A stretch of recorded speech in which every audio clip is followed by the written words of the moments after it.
sudah menyiapkan dana-dana darurat misalkan dia nggak ada untuk istrinya. Saya bukan yang apa ya, istri harus bekerja gitu, nggak yang seperti itu. Jadi mengedepankan diskusi kepada pasangan. Misalkan suami bilang gini, udah kamu di rumah aja biar aku yang kerja, wes dienakin aja, terlena dengan enaknya. Kemudian ngapunten ditinggal suami, dia bingung mbak.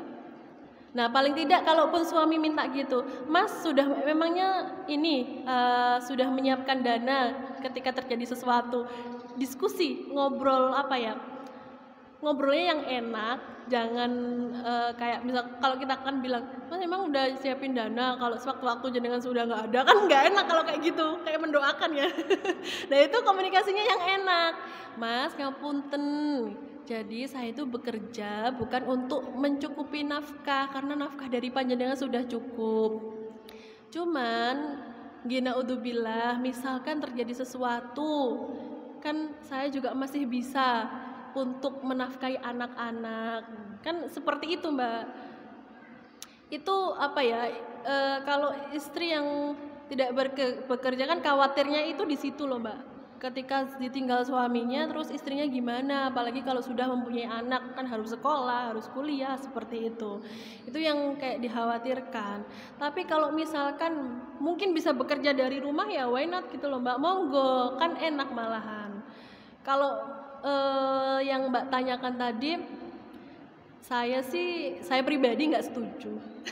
Nggak setuju karena istri nanti akan apa namanya, tapi sebenarnya itu sebuah pilihan sih, kita tetap harus menghargai bagaimana pilihan masing-masing orang, cuman ya harus ada antisipasi ketika terjadi hal-hal yang tidak kita inginkan, gitu aja sih Mbak.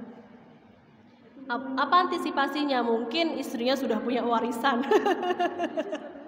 7 turunan ya habis, oh ya nggak apa-apa, nggak kerja, wah enak malahan gitu kan. Jadi nggak apa-apa, pokoknya itu terserah masing-masing orang sebenarnya. Kita juga harus menghargai pilihan orang lain. Jangan ngejat, oh kamu tuh nggak kerja, nanti lihat kalau suamimu nggak ada kamu pasti bingung. Jangan jadi orang yang seperti itu. Ya hargailah orang lain dengan keputusannya. Tapi ya nanti kalau terjadi sesuatu jangan nangis ke saya gitu aja. Pokoknya kita harus menghargai pilihan orang lain gitu. Dan mungkin boleh dikasih tips ya dengan cara yang baik juga, bukan cara aku cuma nasihatin loh, jangan kayak gitu, kayak gak apa-apa enak kayak gitu, tapi apa namanya, enak lah kalau suami yang ngasih nafkah, tapi bisa kan mungkin bekerja dari rumah gitu, biar apa namanya kayak gitu Mbak. Tetap enak kalau misalkan ada sesuatu. Dan sebenarnya perempuan bekerja itu bukan hanya untuk nafkah ya Mbak, untuk mendapatkan nafkah. Kadang perempuan di rumah itu juga bosen, dia butuh mengaktualisasikan diri, atau dia memang hobi bekerja, itu membahagiakan dirinya gitu loh.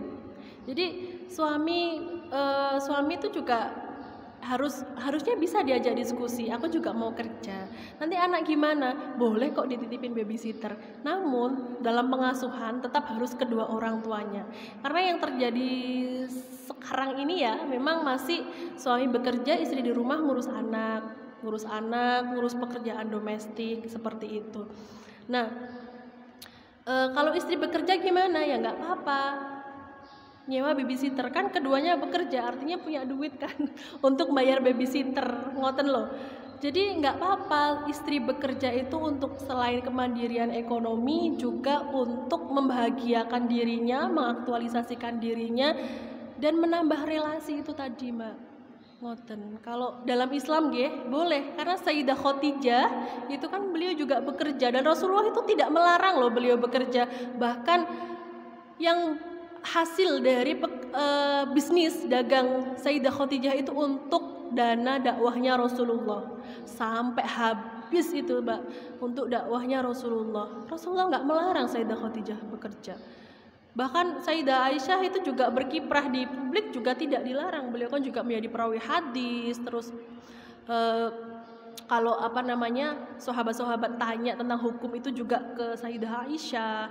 Bahkan di zaman Rasulullah itu banyak sekali perempuan yang juga jadi kepala pasar, bekerja di pasar, itu sangat banyak. Artinya Rasulullah tidak melarang seorang istri atau perempuan untuk bekerja. Nah, bagaimana cara merealisasikannya kalau sudah dalam rumah tangga, yaitu bisa dibicarakan dengan suami gitu.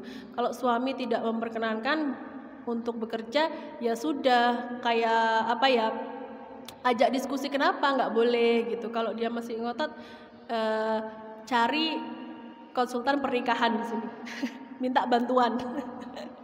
Gitu, minta bantuan, karena kalau keduanya saling ngotot itu sudah nggak bisa nggak ada yang salah, nggak ada yang benar gitu loh. Jadi harus mencari bantuan. Bantuan dari luar, tapi jangan salah minta bantuan, jangan ke orang tua deh menurut saya, atau mertua. Mending langsung ke konsultan pernikahan, karena mereka yang lebih paham ya dalam kasus-kasus seperti itu. Ngoten.